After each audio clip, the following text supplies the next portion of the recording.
Well, we're going to go ahead and get started here. This is a three-part class, just learning lessons from Elijah. It's a study I did that really helped me because I think a lot of us, we get triggered emotionally, and sometimes it can send us in a downward spiral and some rabbit holes that we don't like to go down. And Elijah was like that. You know, the Bible says that he was a man just like us. And that's encouraging because God takes him from a guy on fire to now he's suicidal and depressed, and then he gets his fire back.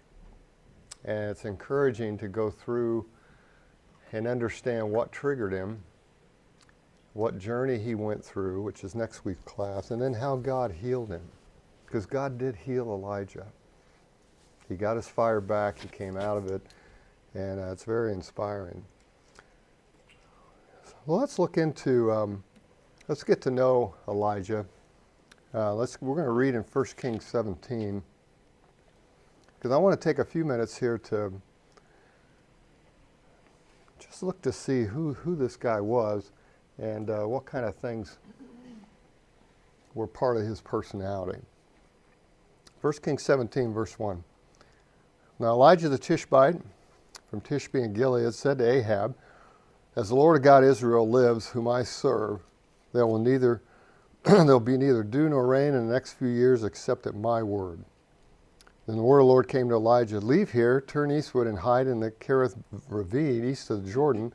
You will drink from the brook, and I have ordered the ravens to feed you there." So he did what the Lord told him. He went to the Kerith ravine east of the Jordan and stayed there. The ravens brought him food, brought him bread and meat in the morning,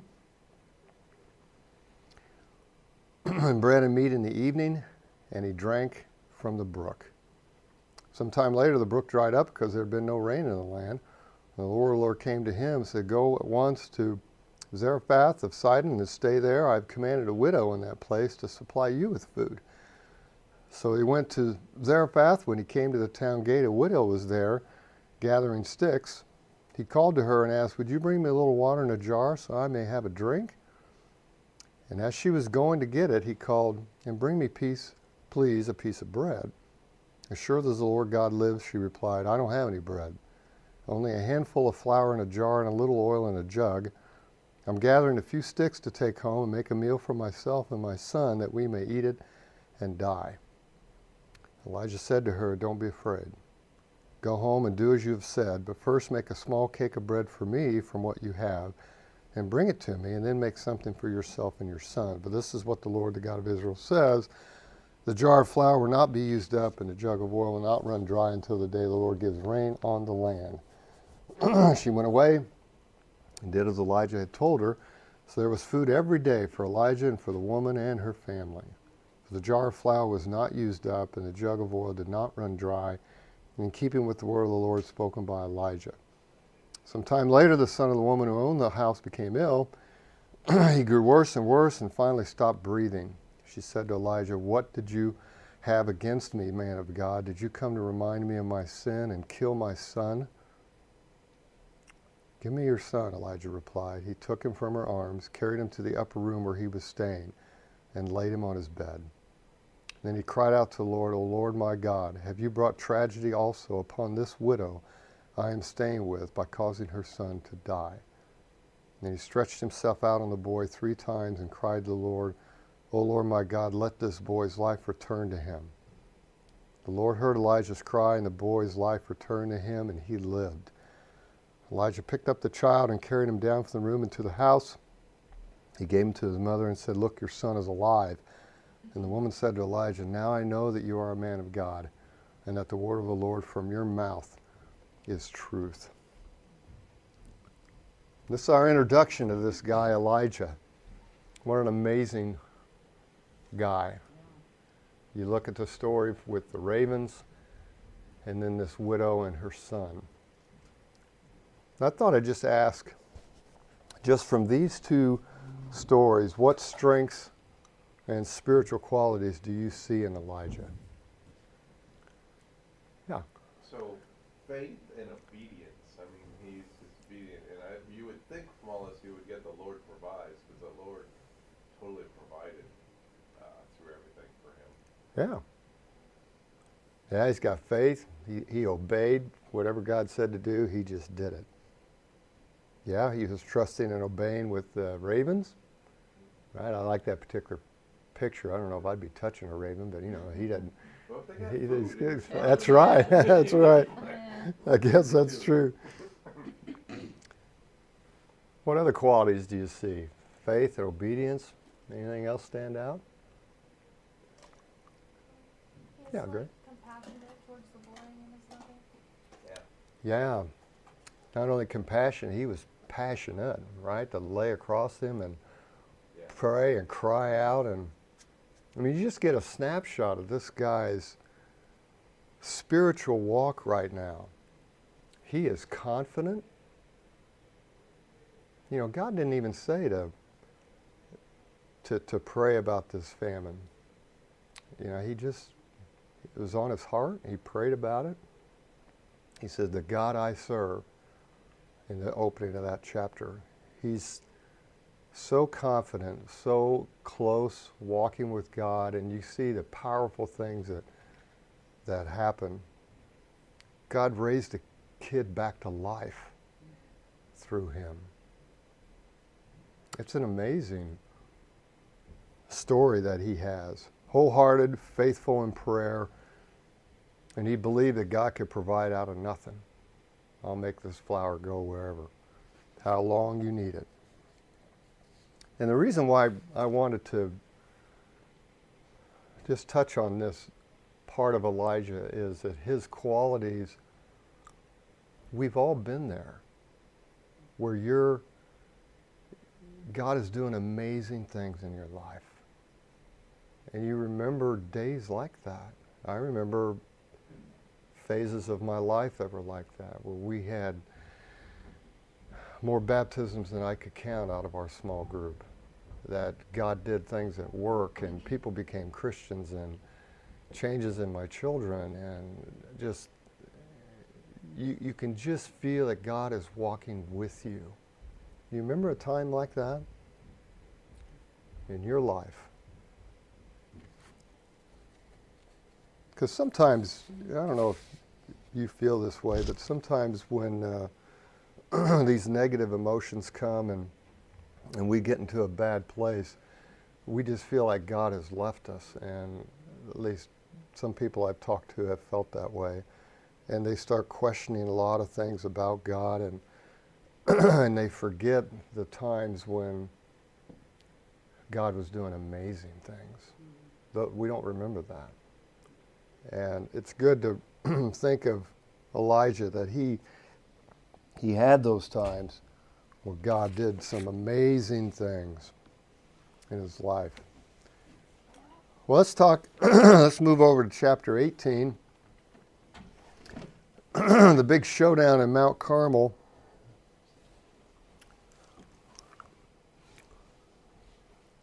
In verse 1, after a long time in the third year, the word of the Lord came to Elijah, "Go and present yourself to Ahab, and I will send rain on the land." So Elijah went to present himself to Ahab. Let's start down in verse 17, where this big event in Mount Carmel happens. Can I have somebody read? My voice is not as strong. 17 to 40? Yeah, Brett?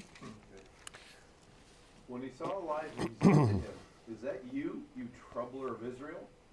"I have not made trouble for Israel," Elijah replied, "but you and your father's family have. You have abandoned the Lord's commands and have followed the Baals. Now summon the people from all over Israel to meet me on Mount Carmel, and bring the 450 prophets of Baal and the 400 prophets of Asherah who eat at Jezebel's table." So Ahab sent word throughout all Israel and assembled the prophets on Mount Carmel. Elijah went before the people and said, "How long will you waver between two opinions? If the Lord is God, follow him. But if Baal is God, follow him." But the people said nothing. Then Elijah said to them, I am the only one of the Lord's prophets left, but Baal has 450 prophets. Get 2 bulls for us.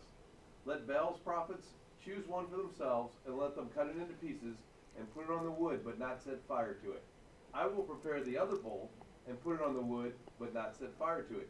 Then you call on the name of your God, and I will call on the name of the Lord. The God who answers by fire, he is God. Then all the people said, what you say is good. Elijah said to the prophets of Baal, choose one of the bulls and prepare it first, since there are so many of you.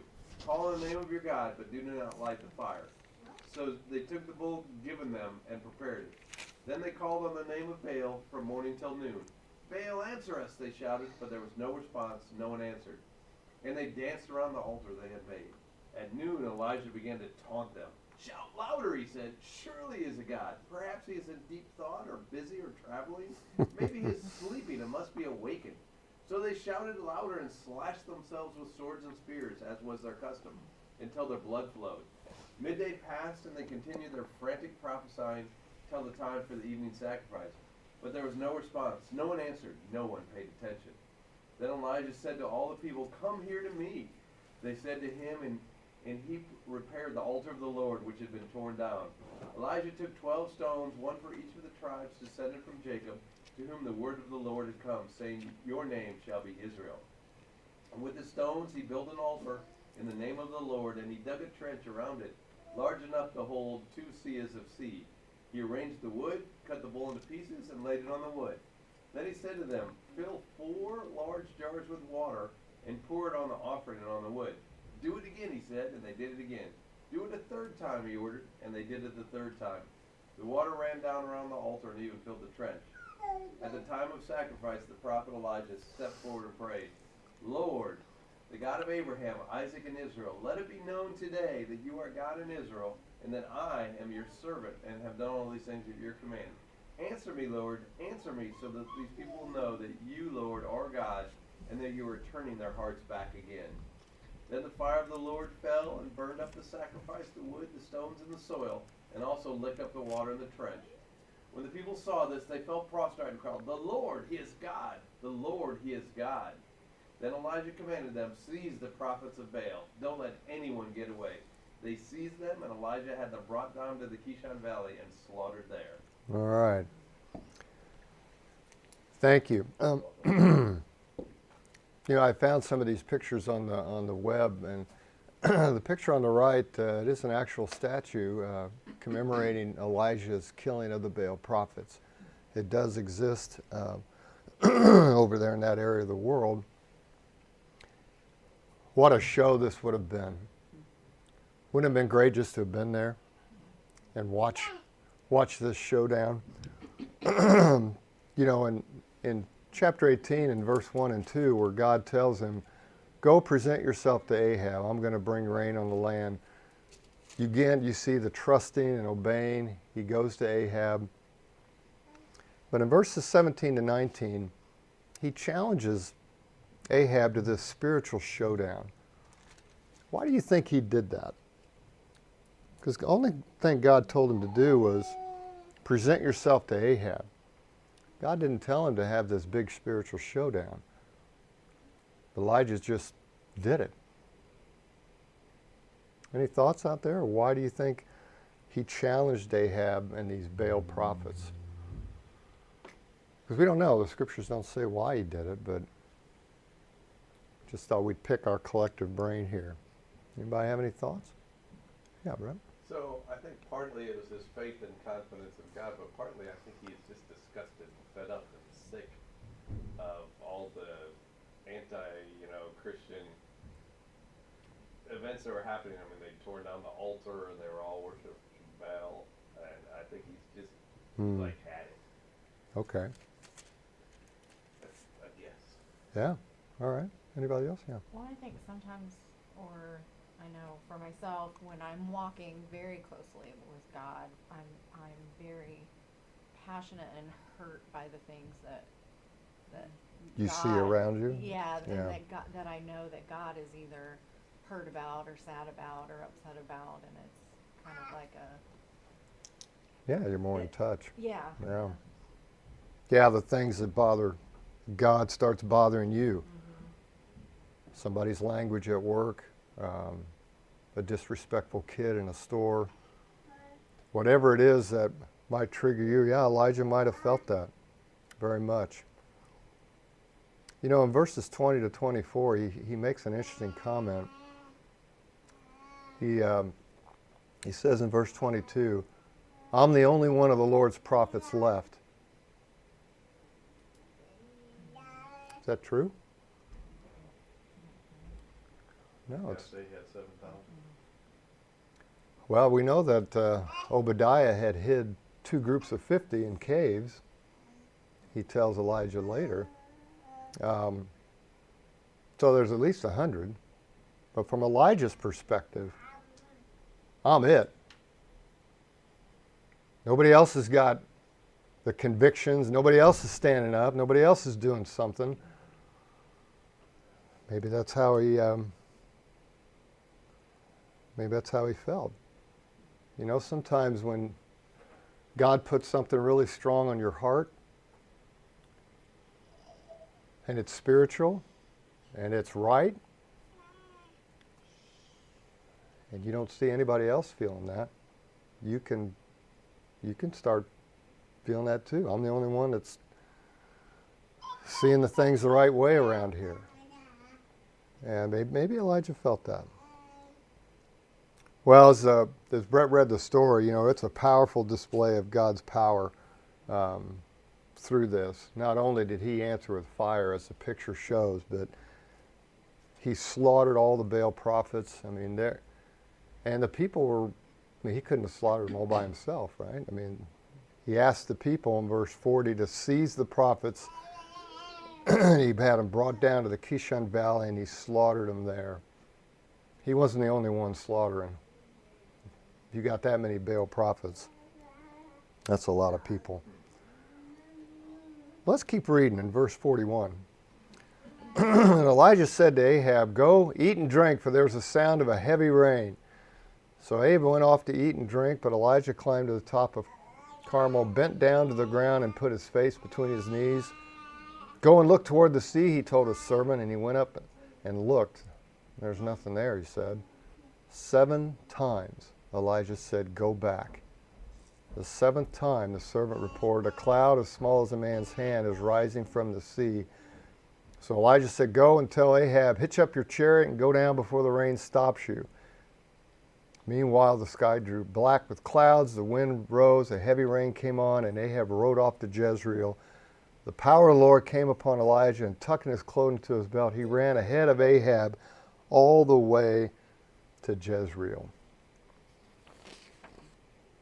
Now, what another cool display of his faithfulness and prayer, and God just did another amazing miracle through Elijah. Everything Elijah did just worked. You know, you ever had moments like that in your life, and your effectiveness and what you're trying to do and what your prayers are being answered, and it's just, you just feel like Midas, right? When you're touching stuff, it's turning to spiritual gold. And, you know, he felt that way. I found some interesting things here. When it says that he ran ahead, verse 46, he ran ahead of Ahab. Ahab's in a chariot, and it's raining. Well, the distance between Mount Carmel and Jezreel is about 17 miles. So it's not quite a marathon, but, you know, see, sometimes you could think that he ran ahead of the chariot. And I read a couple of commentaries about this, and one said that the passage doesn't say that Ahab's horse was running. And the actual Hebrew literally means Ahab ran ahead of Ahab. Which is just the way they translate it in the NIV. And that's customary for kings to have runners to go before them. Elijah was from Gilead, which they're known for their famous running ability, for one commentator said. And they're coming down from Mount Carmel, so the road is rocky and winding, and there's no paved roads here. So Ahab may not be going that fast. Here's the key question. You know, this whole class today is what triggered Elijah? What was his trigger that sent him into this negative, emotional, downward spiral, self-deprecating spirit? The key question that I came to, and I wanted to throw out to you, is why was Elijah going to Jezreel? God didn't tell him to do that. He told him to, present yourself to Ahab, and then he, created this spiritual showdown, and God just let him go. But now when it's all over, the Baal prophets have been slaughtered. He's got momentum. Now he chooses to go with Ahab to Jezreel. He's running to Jezreel. Why would he do that? I just want you to think about it for a second, because this is the key to his trigger.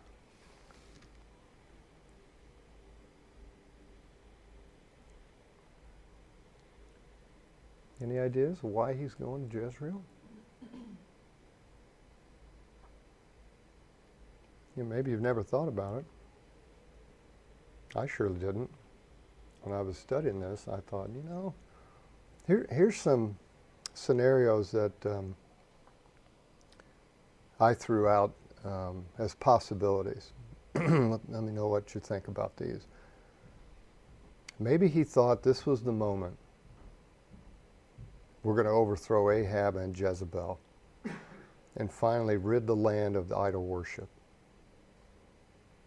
Maybe his expectations would include, the people said in verse 39, the Lord, He is God, the Lord, He is God. And, maybe they've turned the corner too, and now's the time. And Israel's going to rise up and depose of King Ahab. Or maybe he thinks King Ahab and his wife are going to repent, or at least dispose of the wicked wife who had killed many of God's prophets. Maybe he thought God's going to reestablish and put a good king. This is the turning point for Israel. They're going to let go of these idol worship. They're going to turn back to God, and and I get to be a part of this turnaround, and this is going to be awesome. Do you think any of those things might have been going through his head? Yeah, Brett? Yeah, so I think he's seeing it as the victory kind of resonates with me. And the famine was, 3 years? So Yeah. 3 years of just living by his faith in God and this oil jug that's not running out. And now God's kind of brought that to where he would see it as victory. And Baal's prophets have been killed, so then the Lord is reestablished. So I would think that would be his expectation in going to town. Mm-hmm. That, okay, the faith, the hard, the suffering, it was all worth it because this good is going to happen. And then that good didn't happen. That would be very discouraging.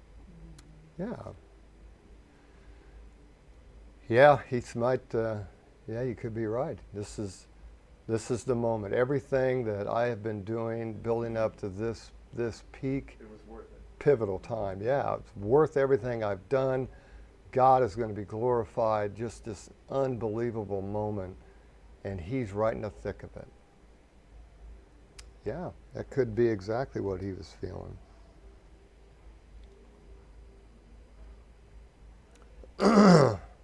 Chapter 19, verse 1. Now Ahab told Jezebel everything Elijah had done and how he had killed all the prophets with the sword.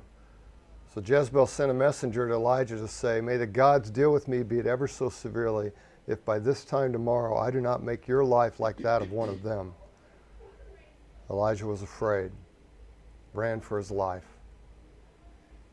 When he came to Beersheba in Judah, he left his servant there while he himself went a day's journey into the desert.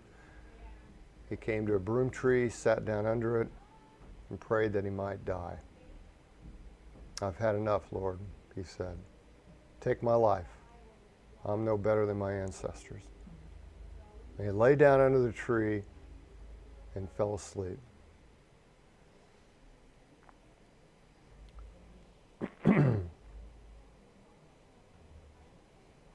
So what made him afraid?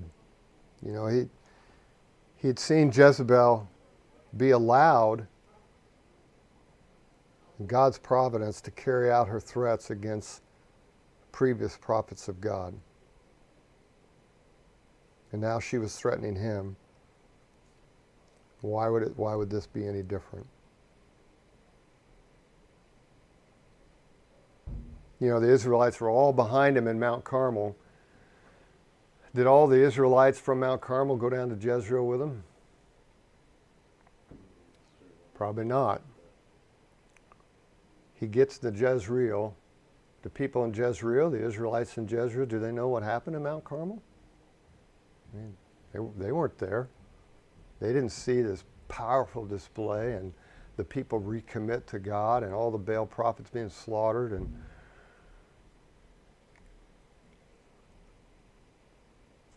all of a sudden,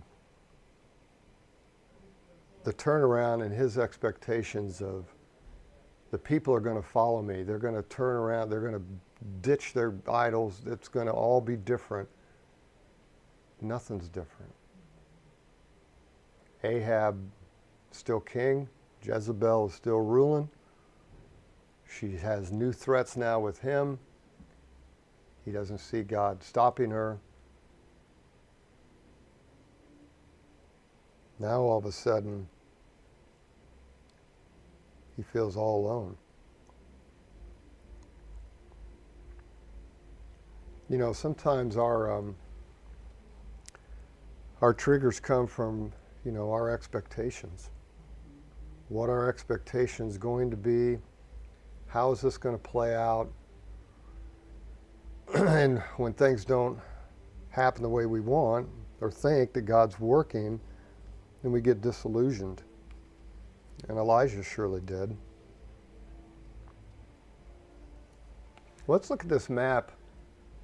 You see where Jezreel is. Mount Carmel's up a little further north than this. So when he gets to Jezreel, you know, the Bible says that he ran for his life. He came to Beersheba. As you can see, that's quite a bit further down.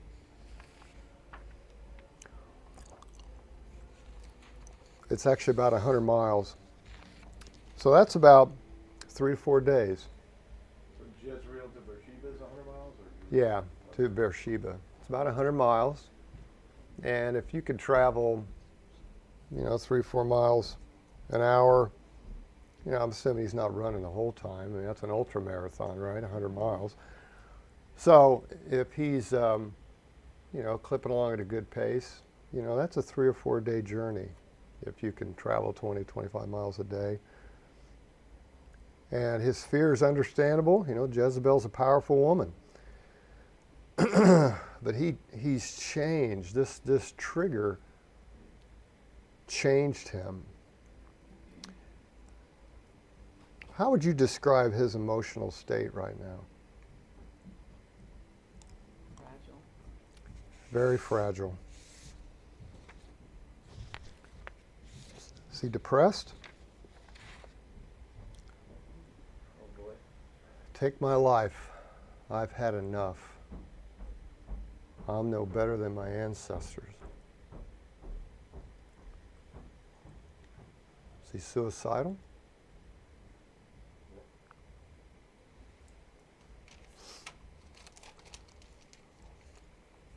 You know, Elijah spiraled into this emotional breakdown. And a lot of us have been there. You know, we've had those times when our expectations were shattered of what we expected God to do through us, God to do through a group we're leading, or, I mean, that's happened in my life. My wife and I have led small groups 3 different times in my 30 plus years of being a disciple where the small groups grew rapidly and then everything fell apart. And, you know, when you see that, it's kind of hard not to take it personally, you know, thinking that, okay, something's wrong with me. And we have to be very self-conscious and self-aware of what those triggers are. And do you know what they are for you? You know, I look back at those times and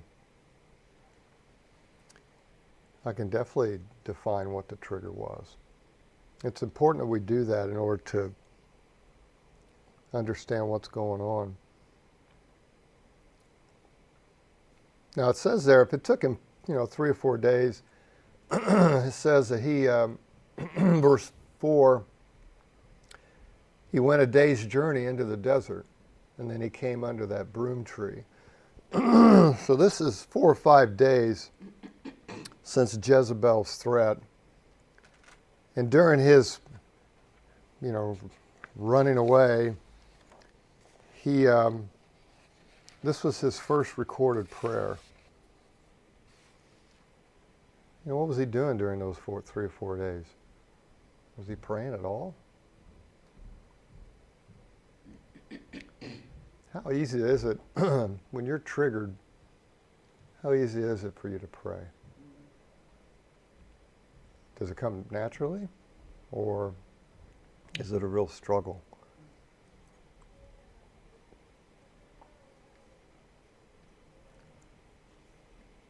You know, Elijah had these fears, and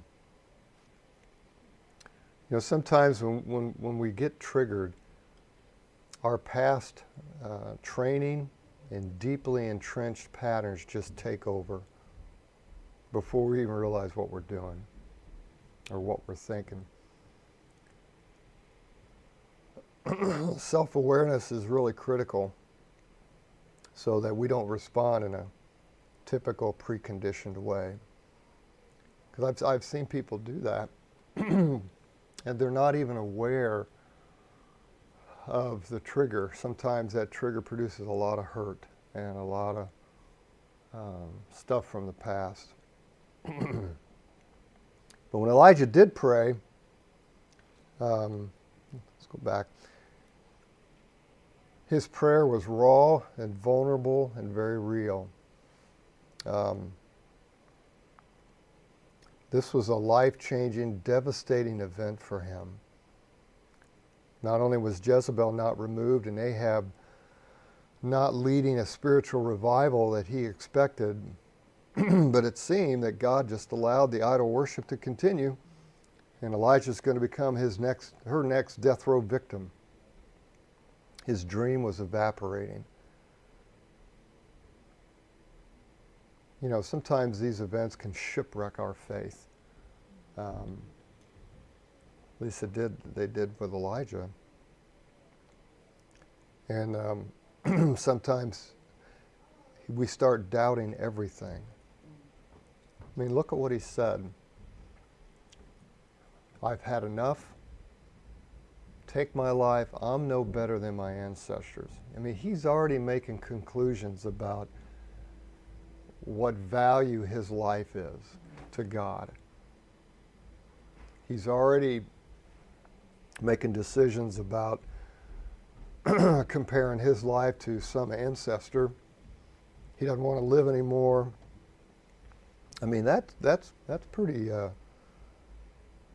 big change from running in front of a chariot being fired up, and he gets one word from a woman and everything's shattered. It seems to me that, I mean, and I know this is true for me, is when he feels more isolated, like he's by himself on this journey. Yeah. He's got no other Christian influences. And his other thing was that the Lord has been his provider and protector, and now he was. So when that's too much for ourselves, we can't handle it. We're not designed to be able to handle that. So before it was the ravens, you know, go out to the desert, where you don't go to the desert when you're starving and hungry. That's the last place you want to be, right? You want to be in the marketplace around the other people and with it. But he went because God said to, and so God was his provider and protector then, and now he is.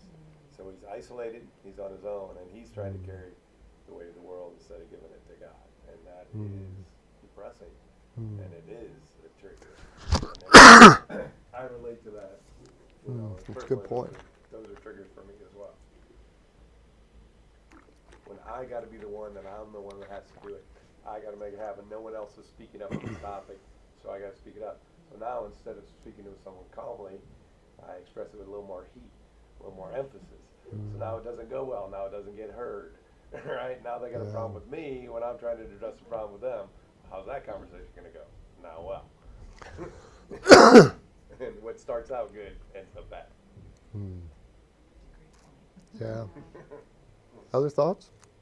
I think your self-awareness point is key because we're sitting here reading this thousands of years later, and we can see from our perspective how he's just missing the point and he's lacking faith, but he's in the middle of it. And I think if we can be, when we're in the middle of it, if we can somehow take a step out of our situation, I know it's hard to do at the moment because of our emotions, but if we can do that and look at it like from an outsider's point of view, or from God's point of view, and have a self-awareness, that's going to make a whole huge night and day difference how we respond, I think. Yeah. Yeah, go ahead. And I think for me, sometimes the key to the self-awareness is having others around me who can provide that honest feedback to me. Just making sure I keep, the people in my life Yeah. who do that. Yeah, I had a conversation yesterday with a brother, and I was just sharing with him some of the things I was feeling here lately, and his comment was, "Bro, you sound depressed." And I just stopped for a minute. And I go, "Oh well, hadn't thought of that. Maybe I am." So it's good to have those perspectives. We got to trust him. That's the other thing. I mean, we got to go, okay, I don't necessarily trust myself at this moment because I'm just so emotional or whatever. Yeah. So depression is a self-fulfilling spiral. So when we realize we're depressed, that's more depressing. And then that disables us from going to the sources of help, which makes the problem even worse, and so it just spirals in. As I know, it's something I struggle with. Yeah. So, and I'm seeing a counselor, and they do a great thing. They do their affirmations or life statements that you have to repeat yourself when you're triggered. And they have to be God's protections, God's promises, but you have to put you in them. And then you just have to repeat them, and you have to repeat them like 3 or 4 times a day, every day, or they won't be there when you need them. You can't just pull them up. They can't be like, they're in this back corner of my back closet. I know they're in here somewhere. Right? Yeah. Because you're never going to find them when you're triggered. If that's where they are, they got to be right there, in your hand, top of mind. Pull it. So I put them on my phone as my screensaver. So every time the phone goes on, I see them and I'm reminded of them, or every time the battery goes with it. So I'm reminded of them multiple times a day. So, yeah. Okay. Let's keep reading here in the latter part of verse 5. I appreciate everybody's thoughts. I think we could all relate to moments like this. Second half of verse 5, after he'd fallen asleep, all at once an angel touched him and said, "Get up and eat." He looked around, and there by his head was a cake of bread baked over coals and a jar of water. He ate and drank, then he laid down again.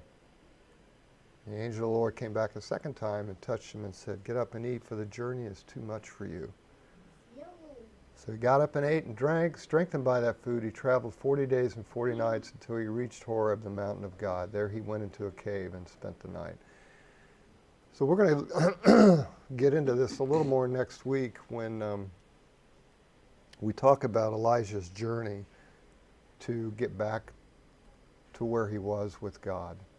I mean, after an event like this, he had to go through a journey. And each of us have to do that when we get triggered and it takes us to a bad place. An interesting thing he says here is, it's too much for you. This journey is too much. And what we want to do is, I want to spend a couple minutes talking about personality types And I want to see if we can confirm what some people have thrown out on the internet as to which personality type was Elijah. Okay, let's see if we can figure that out. Now, there's two websites. This is part of your homework. Is if you've not done this, go to one of these websites and take the personality test and decide, which one are you? And the reason is, as I was studying this, I just made the assumption that God handled Elijah perfectly. There were, from Elijah's first prayer, God didn't ask him all the counselor type questions that we would ask.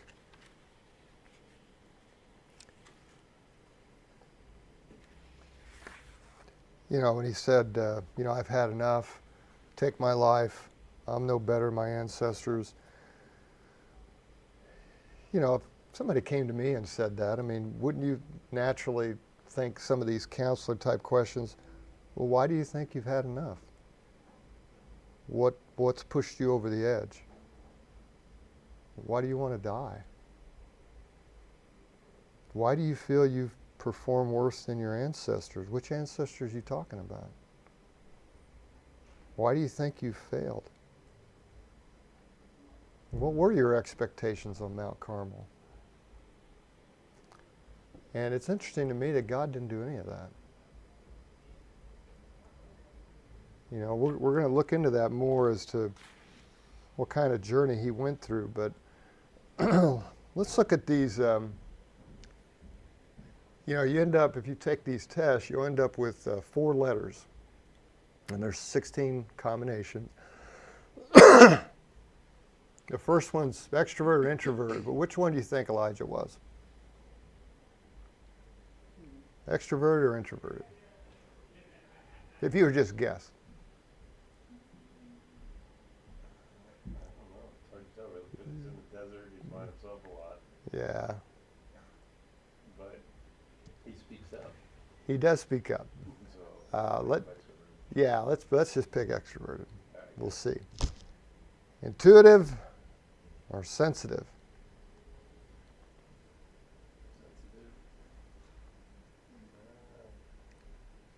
Kind of hard. That's why you have to. And when people try to match these personality types with characters in the Bible, it's people's opinions, right? And most of the people, as I went through, I can see that. they were fairly consistent with their view of Elijah. Thinking, very had strong feelings. I'm no better than my ancestors. I've had enough. He's very sensitive. Judging. ENFJ. That's what the majority of people on the internet think Elijah was. ENFJ. Well, this particular personality type's 4% of the population. So it's, the same personality type. is that you, Yeah. Grace? Yeah, you've done this? Yeah. All right, you're in good company. 4% of the population, 2.5% of the males are ENFJ.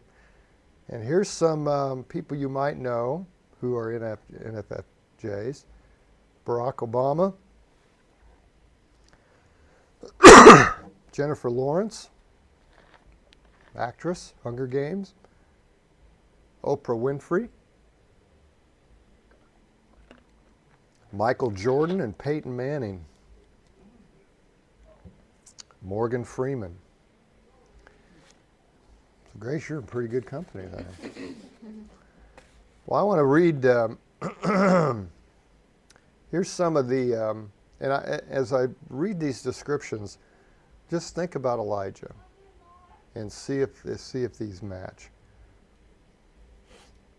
Tolerant, ENFJs are true team players, and they recognize that means listening to other people's opinion, even if they contradict their own. They admit they don't have all the answers, and they're often receptive to dissent so long as it remains constructive. I had a hard time with that one. It's like, that doesn't sound like Elijah to me. So I said, nah. Reliable. The one thing that galls ENFJs the most is the idea of letting down a person or a cause they believe in.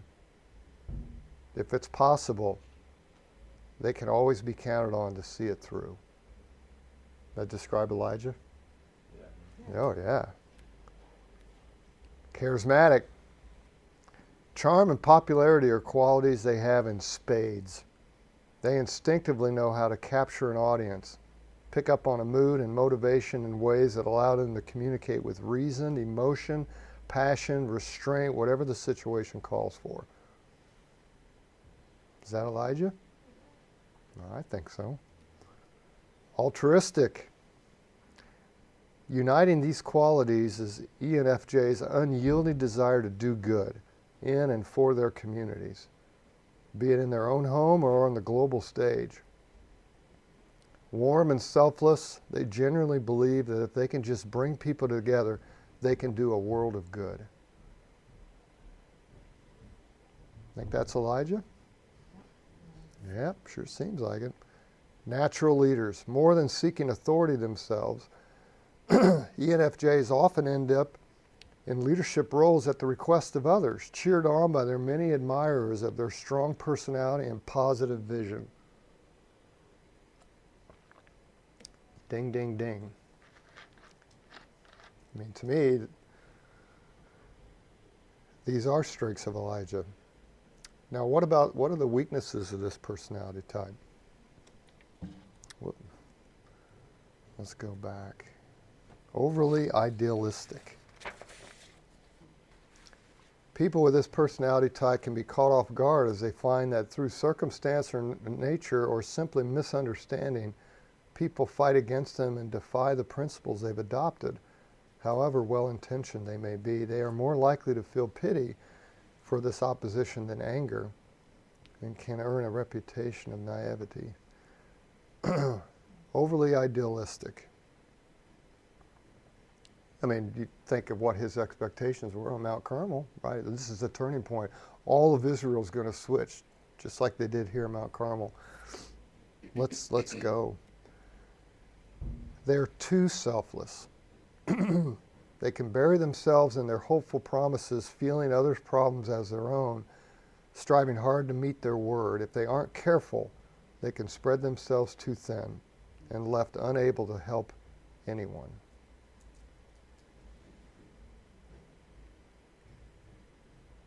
I think that could be for Elijah. Too sensitive.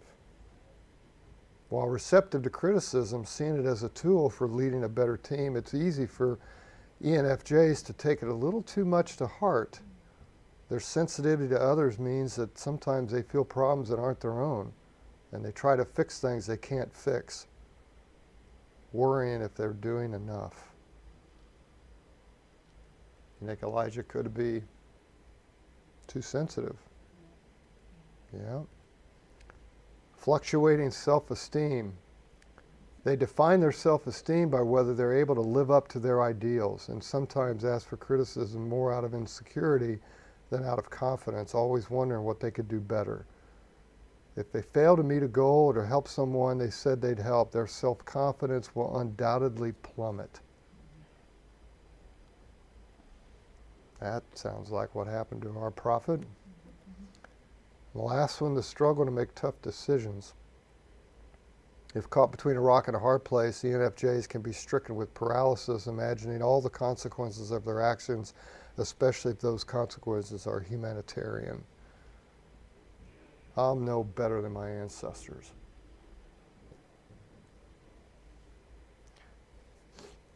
Now, why do we go through this? You know, it's primarily to prepare us for his journey and how God helped him. Because if you go back and identify your personality type, and that's one of your homeworks. The second one I'll describe here in a second. And then what you can do, it's amazing to me when if you go on the internet and you Google or search for how to help ENFJs, how to support ENFJs. And I read some of the opinions in the internet world of how to help people with this personality type. God did exactly that. At the moment under that broom tree when he was very vulnerable and very raw, God knew he didn't need to have all these counseling type questions. Not right now. That's not what he needs. And it's just so cool to think that God knows exactly when you're triggered, he knows exactly what you need to bring healing. And so if you do this yourself, it's kind of a bit of a self-discovery to know, this is what I need, and then you can go after it yourself and maybe accelerate the healing that's going to come.